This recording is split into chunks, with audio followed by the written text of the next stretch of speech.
এখন ভিতরে মারামারি চলছে। এটা আমাদের কোনো মারামারি নয়। ভিতরে দেখছেন চিৎকার মারামারি চলছে।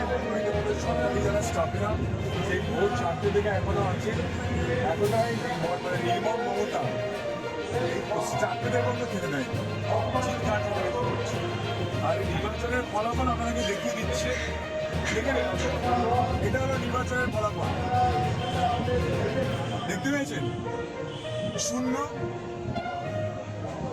কেশপুরে বিজেপি শূন্য দেখতে পাচ্ছেন। এটা হলো এরকম শয়ে শয়ে বুথ যেখানে বিজেপি শূন্য। এটা গণতন্ত্রের ইতিহাসে সম্ভব যে 887টা ভোট তৃণমূল পাবে আর বিজেপি শূন্য পাবে? এটা কি গণতন্ত্রের সম্ভব? যেটা বলেছিলাম আপনাদেরকে যে কেশপুরে 200 খানার ওপরে ওরা বুথেতে রেগিং করেছিল, ছাপ্পা ভোট মেরেছিল কেন্দ্রীয় বাহিনীকে ঘুম পাড়িয়ে দিয়ে।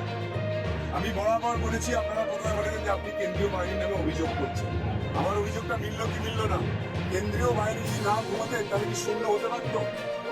ভারতবর্ষের ইতিহাসে কোথাও দেখেছেন কোন বুথেতে ভারতীয় জনতা পার্টি একটা সর্বভারতীয় দল শূন্য পেতে পারে?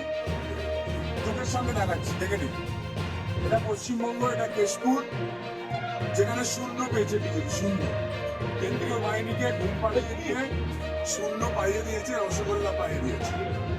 বাংলার মানুষ দেখুক, এবং যারা সত্যিকারের ভোট দিয়েছেন ভারতীয় জনতা পার্টিকে, যারা ভারতীয় জনতা পার্টিকে ভোট দেননি, আমি তাদের সবাইকে নতমস্তকে প্রণাম জানাই, তাদের সবার কাছে আমি কৃতজ্ঞতা জানাই।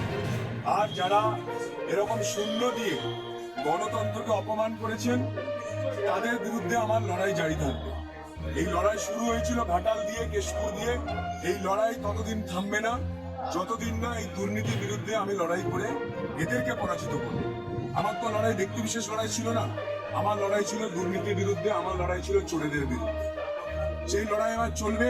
যারা এটাকে শূন্য করেছে, কেন্দ্রীয় বাহিনীকে ঘুম পাড়িয়ে দিয়ে, তাদের বিরুদ্ধে আমার লড়াই চলবে। আর বাকি বাংলার মানুষ তারা যা রায় দিয়েছেন আমি মাথা পেতে নিচ্ছি। আমি মানুষের ভগবানই, মানুষ আর ভগবান। যারা ভোট দিয়েছেন তারা আমাদের কাছে জনদেবতা, গণদেবতা, তাদের রায় মাথা পেতে নেব। এবং আমি আশা করি আগামী 5 বছরে এখানে ঘাটাল মাস্টার প্রকল্প হবে। আমি আসবো, আমি দেখবো, যদি আমার কোনো সহযোগিতা লাগে আমি পাশে থাকবো। আমি আশা করবো যে ঘাটালের মানুষ পাঁশকুড়া থেকে দাসপুর হয়ে, ঘাটাল হয়ে, ইরপালা হয়ে আরামবাগ অব্দি রেল লাইন পাবেন, খুব শীঘ্রই পাবেন ঘাটালের মানুষ। কারণ তাদের সাংসদ বলেছেন যে গত 10 বছরে তিনি করতে না পারলেও তিনি এবারেতে ঘাটাল মাস্টার প্রকল্প করবেন এবং ঘাটালের মানুষকে রেল লাইন উপহার দেবেন। আমি এই দুটোর জন্য অপেক্ষা করব। আর এর জন্য যদি আমার কোনো সহযোগিতা লাগে ঘাটালের মানুষের, আমি সবসময় পাশে ছিলাম, পাশে আছি।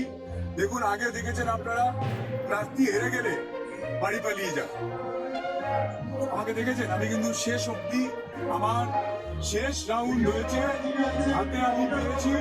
আমি এখন ওখান থেকে বেরোলাম আমার কর্মীদেরকে খাওয়ানোর ব্যবস্থা করি। এখানে যারা সরকারি স্টাফ তাদেরকে খেতে দেয়নি এখন, প্রায় 3টে বাজতে যায়, এখানে চিৎকার মারামারি চলছে, একটা বিস্কুটে তো খেতে পাই। আমার কর্মীদেরকে খাওয়ানোর ব্যবস্থা করব। সেই জন্য আপনারা আজকের দিনে আমাকে আর কোনো প্রশ্ন না করে, আমার যে কর্মীরা সেই ভোর 4টে থেকে এখনো অব্দি না খেয়ে দিয়ে আছে, একটা বিস্কুটে খেতে পারেনি, এক কাপ চাও খেতে পারেনি, আপনারা আমাকে এইটুকু আজকে